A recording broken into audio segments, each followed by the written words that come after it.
बचा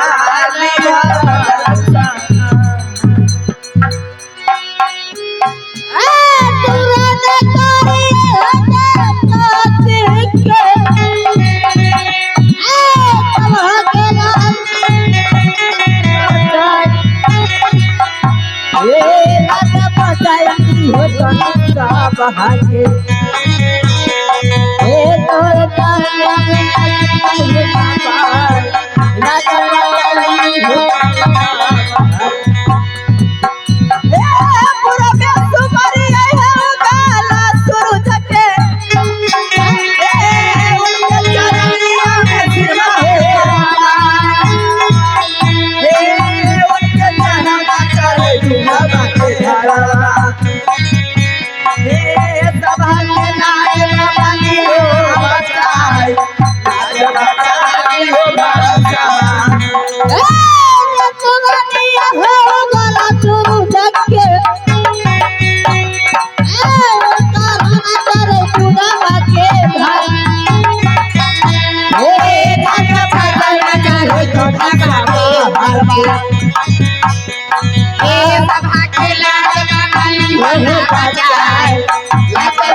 बंदे क्या था नया फायदा था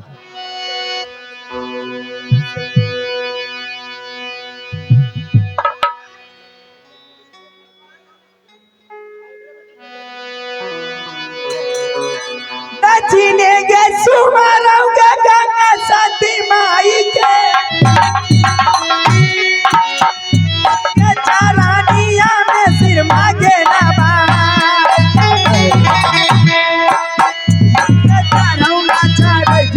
लागल पाटिया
बचाए या तो बचाना भरल सा बहा के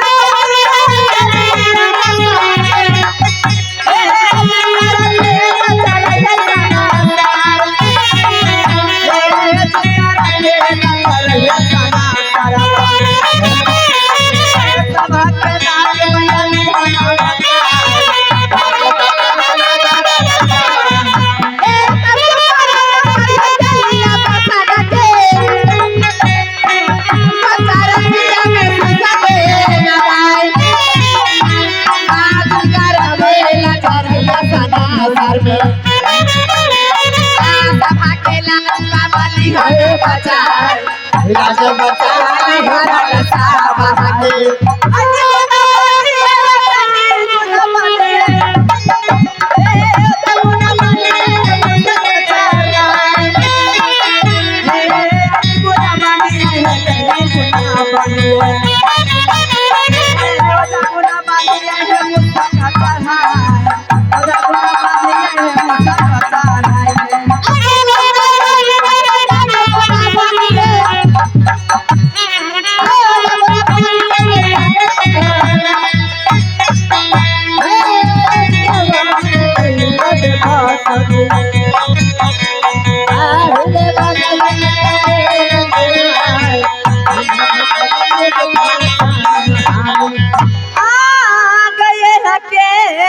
बयानमा बहिनिया आ गया छोरा दे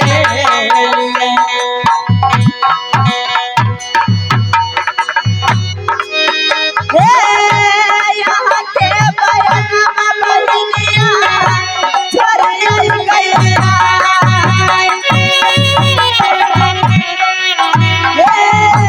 यहाँ के बयानमा बहिनिया छोरा दे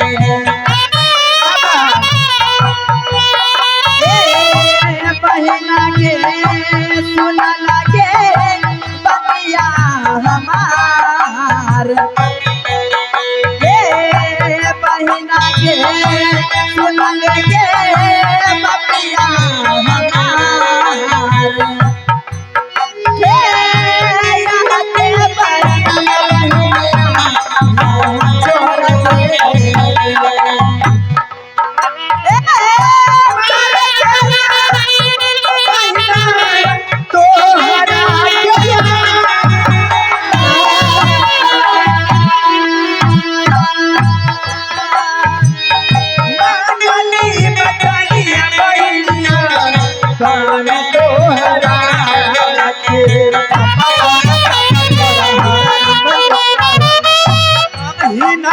सुनना है मामा के मानली बचनिया बहिनिया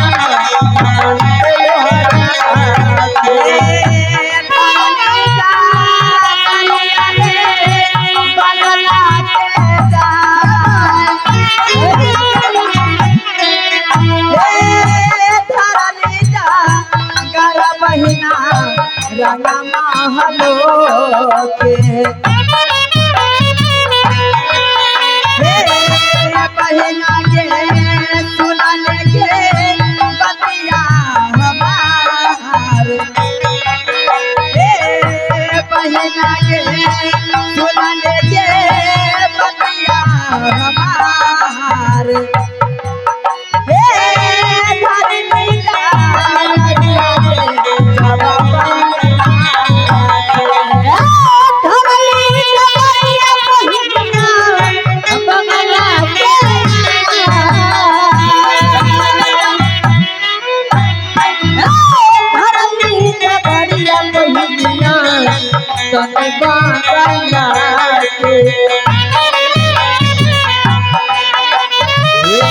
बहिना है सोनालियो बात है हमार बहिना ताने सोनालियो बात है हमार लेकिन हरिया गाड़िया है ताने काला के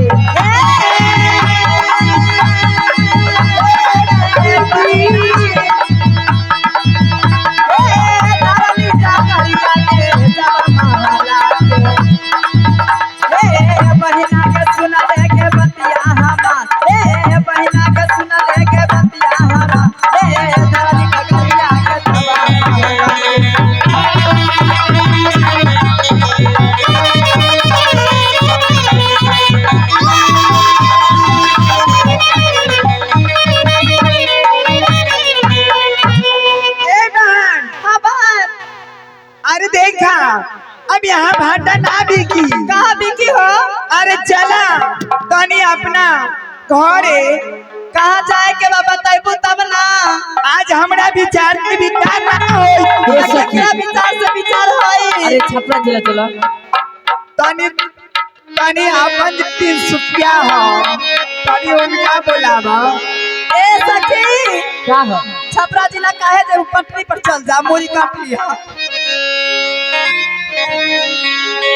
ए का अब तोरे विचार से विचार होगी। हमरे विचार से विचार होई। हाँ ये राज चांद के पार जाए वो एक बार सैया मोरा धोके कोरा घोरा पर चढ़े बाका। ए मास्टर जी सैया मोरा धोके कोरा घोरा पर चढ़े बाका। यार ये वो चांद के पार। अरे ये के रात में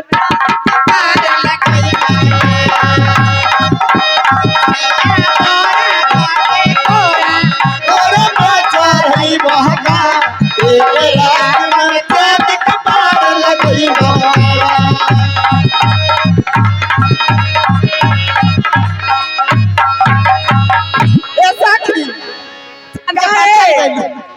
चांद के पार चल गइलू। अरे भाई चला अपना अपना घरे चला। ठीक है बहन। आगे आगे बहिना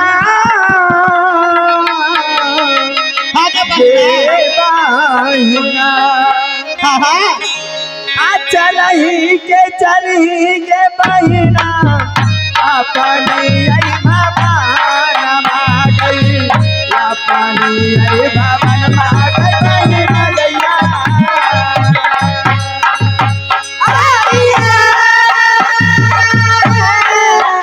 आगे बहना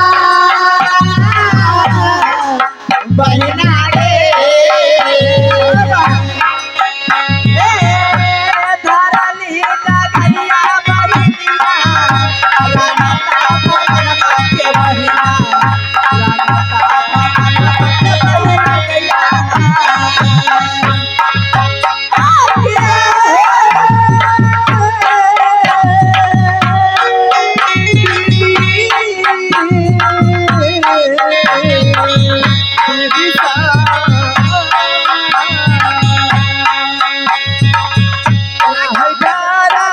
के भीनी अपनी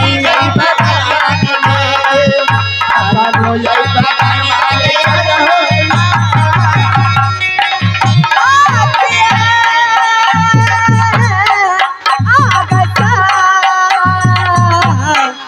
सखिया के मननी बचनिया के सखिया आगु दिन तोहर बहनिया चल के रखा बहिना गैया।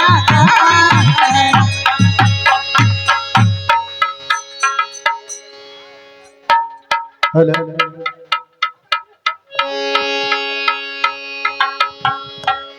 हेलो हेलो हेलो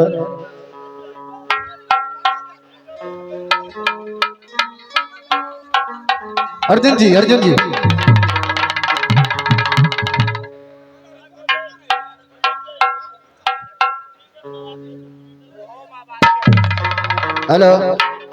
एक और सूचना है।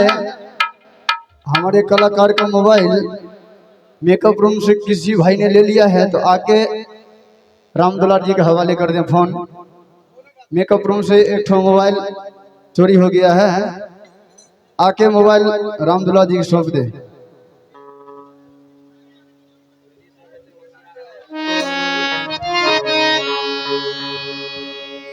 Hello hello.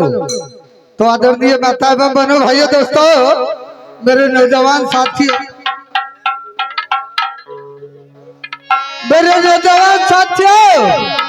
जितने भी लोग खड़े हैं, कृपया हल्ला को शांत बना कर रखे और शांत बना को देखे। इसलिए आप लोग जितने लोग बैठे हैं, कृपया अपने अपने जगह की ग्रहण कर ले।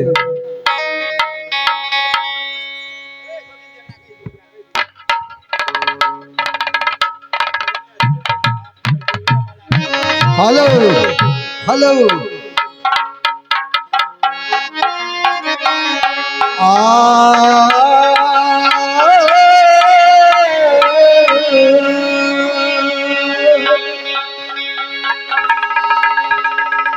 तो जो है बंदा सरो है सतीना बिने करहु कलक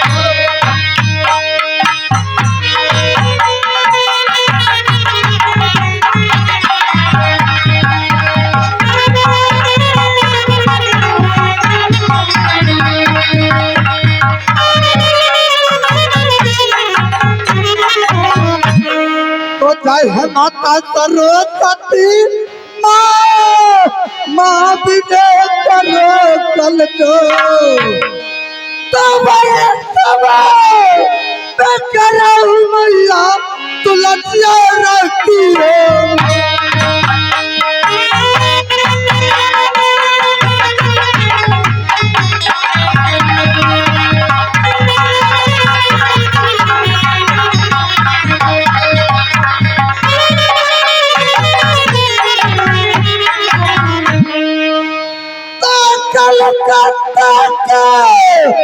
यदि काले तुम रहो यदि माँ भागलपुर के भागवती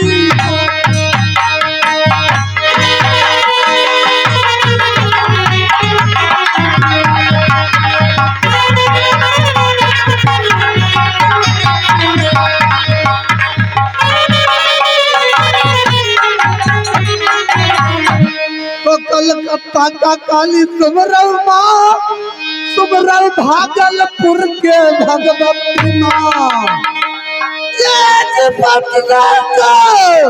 पटन देवी सुमरल बकरी का तू रूप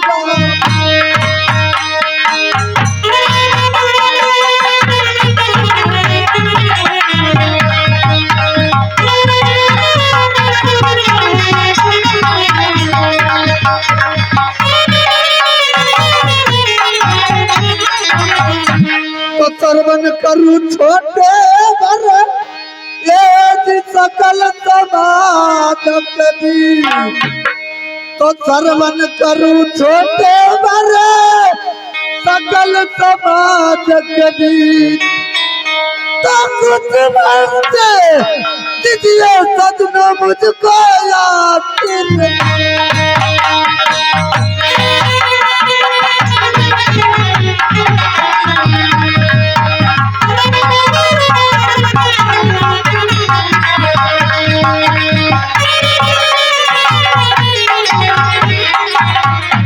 तो पार्टी को नाम सुनिए सजना यदि मन में लगा कर दिया ना तो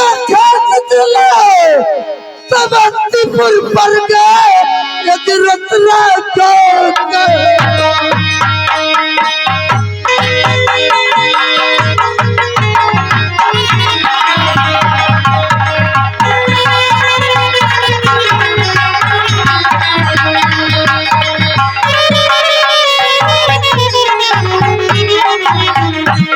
जिला समस्तीपुर पर गए सजने यदि रचना है खास थाना पहली परता मपी खास मकान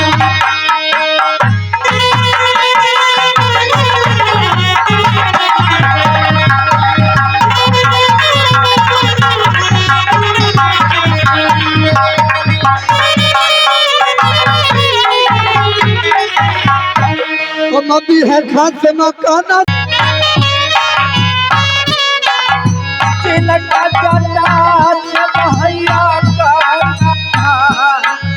सुमरन कर भैया करके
राजा बिरजासर सिंह और मां के नाम रानी दौड़ा।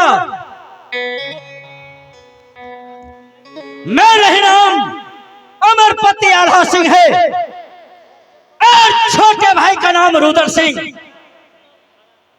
मैं तो गंगा जी में जा करके अपने तीर तलवार को मैंने रख दिया। मैं तो तीर और तलवार चलाना छोड़ दिया। एक काबरा किला में छोटे भाई रुद्र सिंह को लोहा भरी जा रहा है। दरबारी मालिक क्या घर छिया बटहा कहे छो। हरामजादा रब्बहुदा छोटी मुंह और बड़ी बात किया तो तेरा जीव भाग मालिक ये हंसुआ खुरपी हटेने रहू। क्या बताओ जो छोटे भाई रुद्र सिंह कहाँ है? रुदल सिंह धारा फिरल गले। हरामजादा कहता ये तुम नहीं जानते हो कि छोटे भाई रुद्र सिंह शिकारी राजा है। हाँ हाँ और बड़े भाई आल्हा सिंह से ऑर्डर लेकर के नित्य रोज जाया करता है जंगल शिकार खेलने के लिए। क्यों नहीं? लेकिन आज छोटे भाई रुद्र सिंह नहीं आया है अपने बड़े भाई अमरपति आल्हा सिंह से मिलने के लिए। मालिक बोले ने आवो। नहीं कोई जरूरी नहीं है। अब मैं भी यहाँ से चलता हूँ पूजा करने के लिए मंदिर। ठीक है अरा नहीं फिरने है जगह बगैर पूछ ला चलो।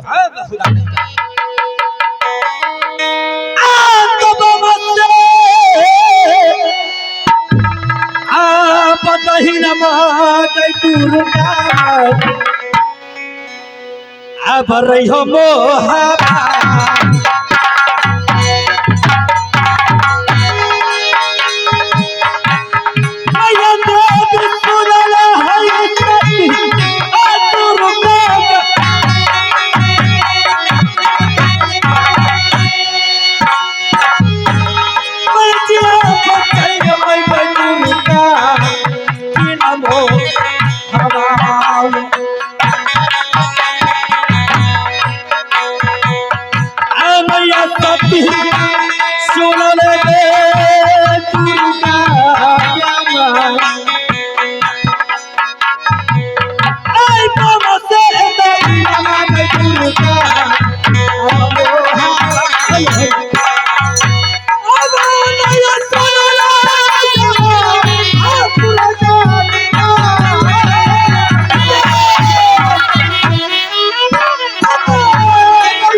घर पर अरे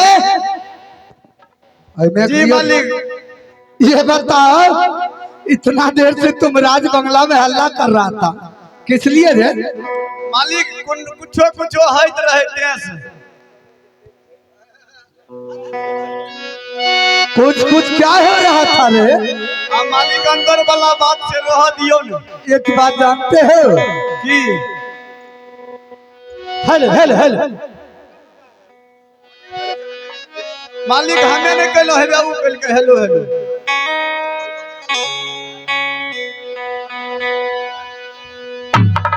आर तेरे फसल कई बाबू रे हीरा रे मन सुगना। आर तेरे फसल कई रे तोता रे बनता।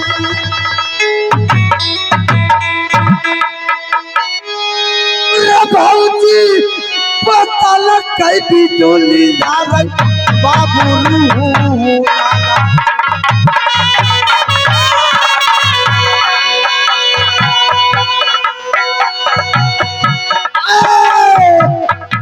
मतरी रे सुनले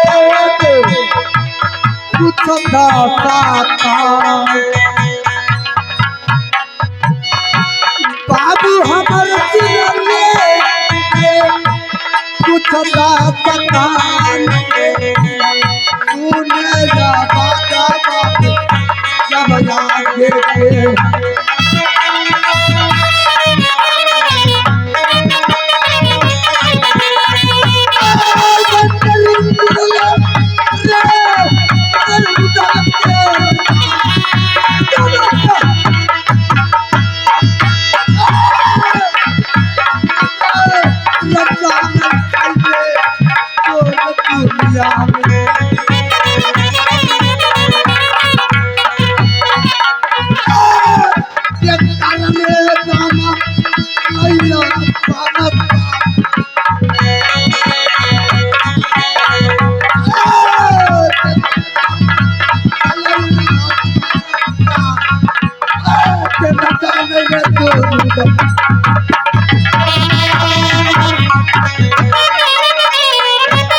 जी मालिक। कोई पूछा था तोता मैना, कोई पूछा था बनका बंसार। भाभी सोना ने मुझे पूछ कर को बच्चा का जवाब दिया था। हाँ क्यों नहीं महाराज। इसीलिए दादा का समाचार बताओ और भाभी सोना की समाचार बताओ। मालिक एकदम टनाटन छे। क्या टनाटन है? हाँ एकदम खूब बढ़िया। ये बताओ मेरा भाभी सोना कहाँ है? भाभी सोना अपना रंग महल में है। रंग महल में है? जी महाराज। दादाजी कहतरी पर होगा ना? हाँ हाँ। चलो दादाजी से जाकर मिलूं और चलकर मैं जंगल में जाकर के अमन सेल कर। ठीक है महाराज। अरे बदले दरबार बिजली रे अरे बाबू रू ताला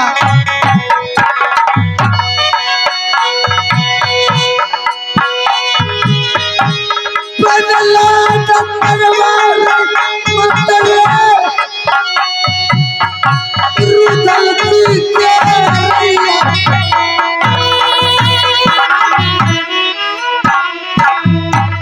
कर बैठा लखन मारलू के बड़का भाई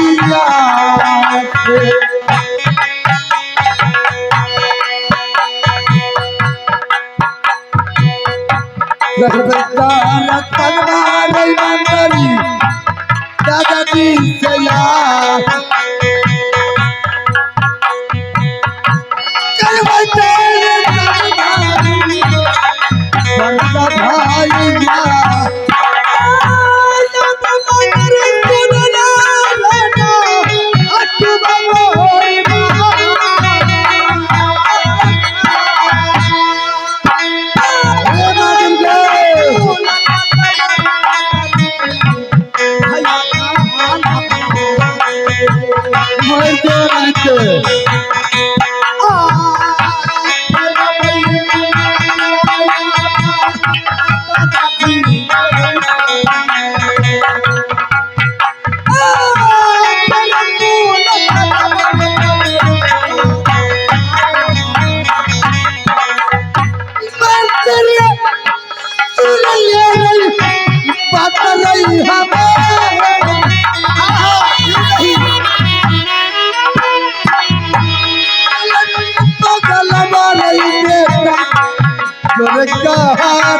में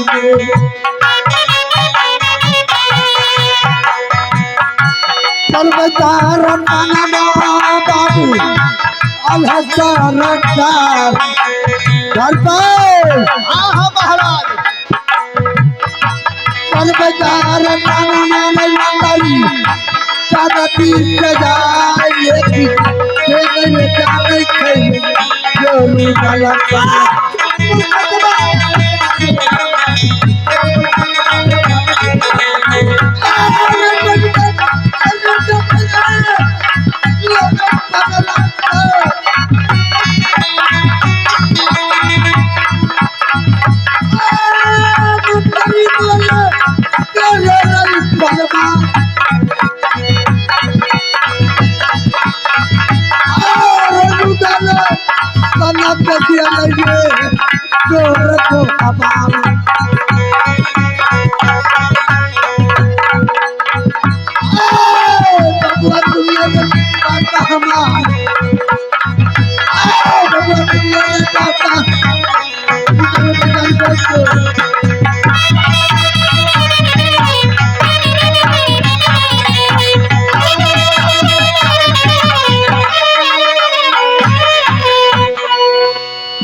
Kushwaha enterprise box shop, Kushwaha enterprise box shop, proprietor Lakshman Kumar ji, proprietor Lakshman Kumar जी, ग्लास एवं एल्युमिनियम के थोक एवं खुदरा विक्रेता।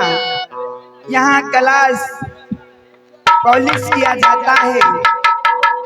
पाचूपुर बिरहा रोड रोसड़ा नियर बिस्कुट फैक्ट्री के पास। अगर जिन श्रीमान जी को एल्युमिनियम बॉक्स शॉप लगाना हो तो प्रोप्राइटर लक्ष्मण कुमार जी से संपर्क करें।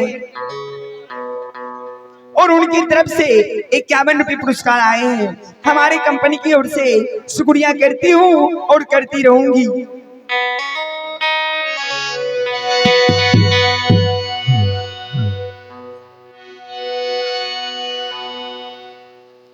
आहे सुमरान कर दीदी हे शिव बाबा जी के, आहे शिव बाबा जी के चरण में सीसाई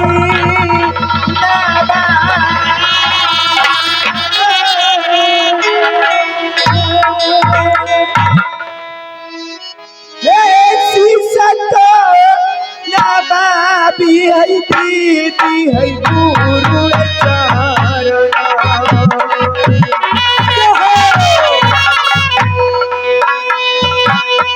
श्री गुरु चरण में शीश है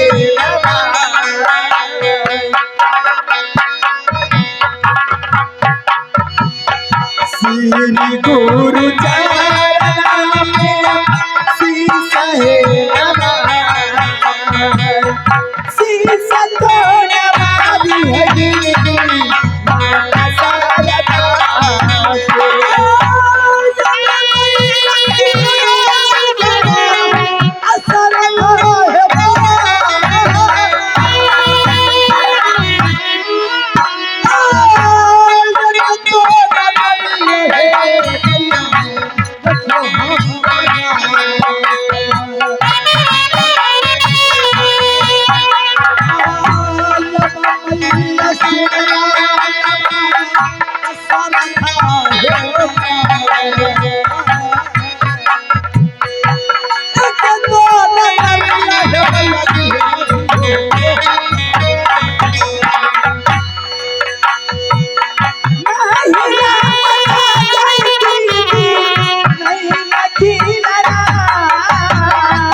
किला नैनागढ़ में पड़ती है। हमारे पिताजी के नाम श्री राघोमत सिंह कहलाते हैं और दो भाई की जोड़ा है। भाई के नाम हंसा और बंसा है।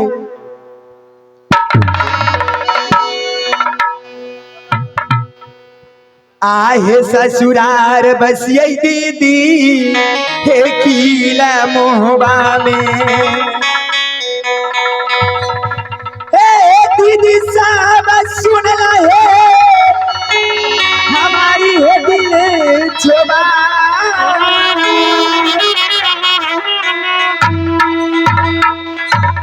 ससुरा रपसी है दीदी साहब मोहबा।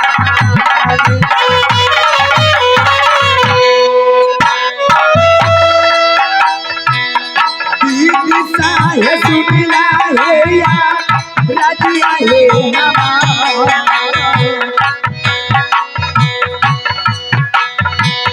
दीदी साहब सुनला है या राजिया है हमारा। ससुराल लागे है दीदी साहब मेरा मोहबा।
सासू जी के नामा साथी देवला है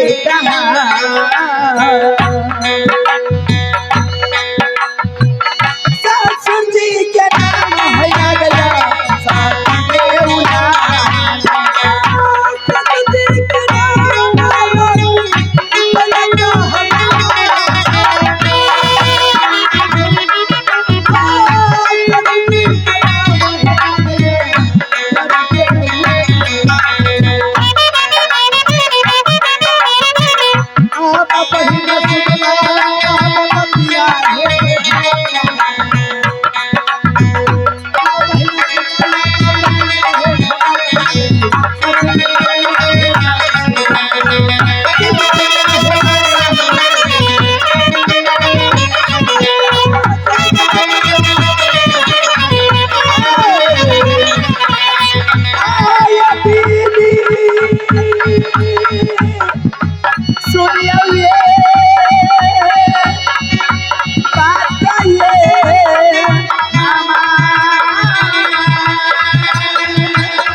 दीदी सुनना ये बात हमारे, दीदी सुनना ये बात हमारे।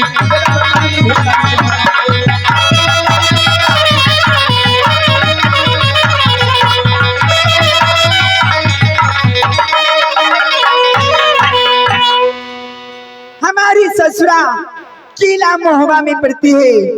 ससुर जी के नाम श्री वीर जासर सिंह, सासू जी के नाम रानी सती देवला और अपने पति को नाम कैसे बताऊं। देवर जी के नाम जंगी रुदल सिंह है। एक बेटा और एक बेटी है। बेटा के नाम इंदल कुमार और बेटी के नाम कुमारी कंचन पड़ती है। गोतनी के नाम सती फूला और जात की नाम बाबू अमरजीत है। अब मैं जा रही हूँ अपनी भवन की ओर। ए द्वारपाल, गोर लागे छी मलिकान। खुश रहो। बहुत देर के बाद हमरा याद के लिए। सिंह दरवाजे की समाचार बताओ। खूब बढ़िया छे। अच्छा है ना? हमें तो कहलिए कि मलिकान हमरा चड्डी एक आध गो बढ़ा देतिए नहीं। हमर चड्डीए बेसी फाइट जाए छे। सुनो, सिंह दरवाजे की समाचार कैसे हैं? खूब मस्त छे मलिकान। मस्त है ना? हाँ हाँ खूब मलिकान। और महाराज कहाँ गए हैं? महाराज हाँ, महाराज गलखनी की ना घूमे ले। घूमने के लिए गए हैं। हाँ मैं जा रही हूँ महल के अंदर। ठीक है। अगर कोई जरूरत पड़े तो मुझे बुला लेना। ठीक है मलिकान। जाओ। ठीक है जाइए। आरे होने जाव चलनी रे रंग महलनी। अब बिजली हो सुनला, अब बात हो सुने छी मलिकान। हमें जा बच्चा लऊ बिजुली आरे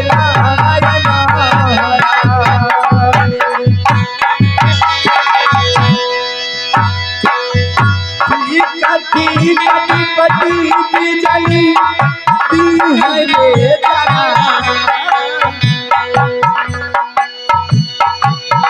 कटी कटी कटी बिजली दी है हो तारा।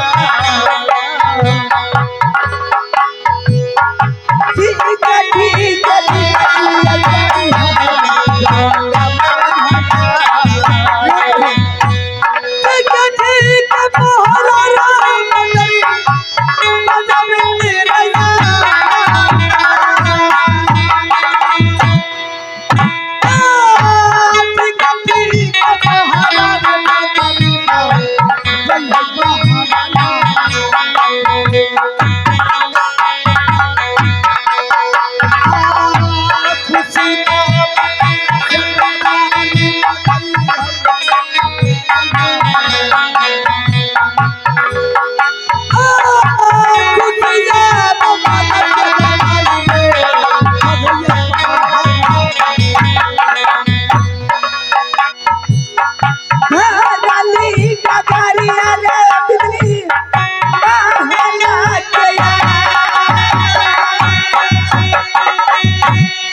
हो सुनिया हो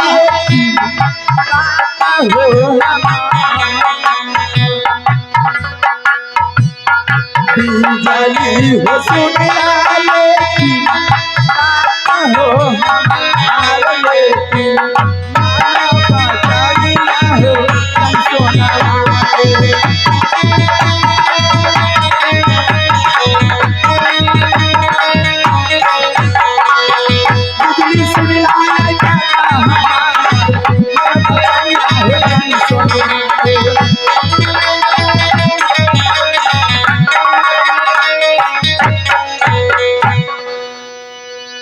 अरे 100 साल पहले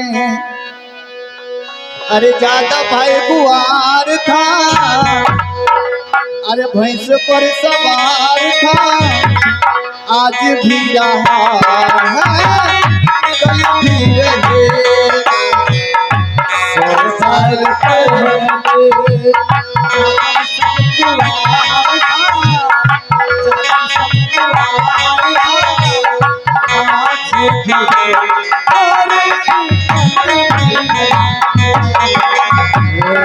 साल पहले ज्यादा भाई कुआर था, भैंस पर सवार था, आज भी है अरे कल भी रहेगा। 100 साल पहले ज्यादा भाई कुआर था, भैंस पर सवार था, आज भी रहा है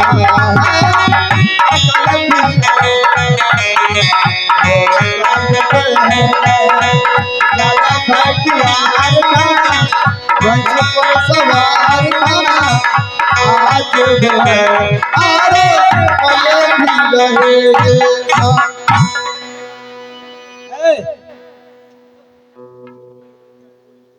हेलो हेलो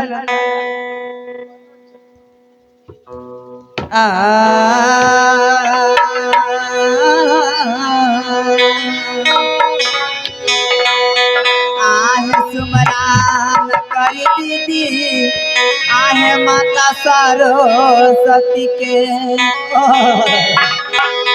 आहे उनके चरण में आहे सिसहेला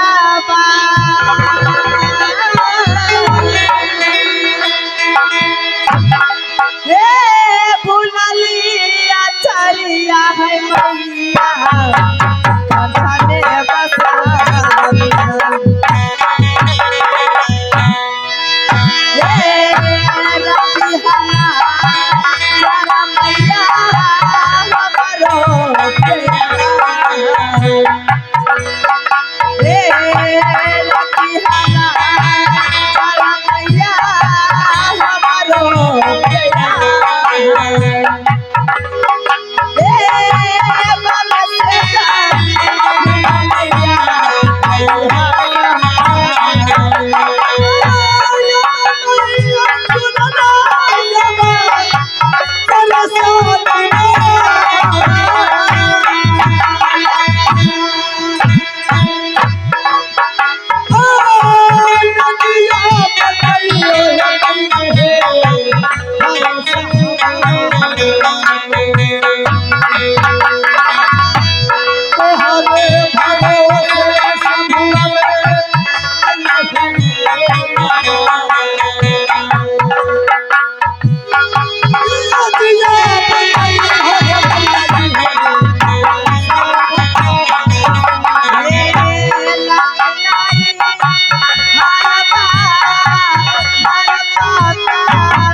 ससुर जी के नाम बीरा जसर सिंह कहाय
है